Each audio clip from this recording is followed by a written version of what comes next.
Digital media alliance Pakistan کی تقریب حلف وفاداری کے موقع پر ایک خوبصورت تقریب کا اہتمام کیا گیا، جس میں مہمان خصوصی کے طور پر میاں فرح حبیب، وفاقی وزیر اطلاعات نشریات، چیئرمین FWMC ولید ارشد ڈوگر، صدر چیمبر آف کامرس میاں عاطف منیر نے خصوصی شرکت کی۔ تقریب حلف وفاداری سے خطاب کرتے ہوئے وزیر مملکت برائے اطلاعات و نشریات میاں فرح حبیب نے کہا کہ ڈیجیٹل میڈیا کی اہمیت اور افادیت تسلیم کرتے ہوئے PTI حکومت اس کی ترقی کے لیے مثبت اور اہم اقدامات میں مصروف ہے۔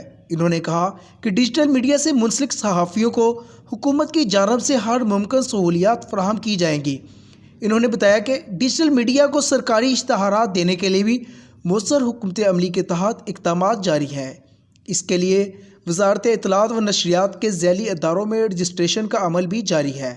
میاں فرح حبیب نے مزید بتایا کہ فیصل آباد پریس کلب میں عنقریب ڈیجیٹل میڈیا لیب کے قیام عمل میں لایا جائے گا، جہاں جدید تقاضوں سے ہم آہنگ سہولیات صحافیوں کو مفت دستیاب ہوں گی۔ قبل is digital media alliance Pakistan کے صدر سردار امین خان جتوئی اور جنرل سیکرٹری قدیر اسکندر نے ڈیجیٹل میڈیا الائنس پاکستان کے اغراض و مقاصد اور اہمیت پر روشنی ڈالتے ہوئے کہنا تھا، ڈیجیٹل میڈیا سے منسلک صحافیوں کے مسائل کے خاتمے اور خاطر خواہ سہولیات کے لیے کوئی کسر اٹھا نہ رکھیں گے۔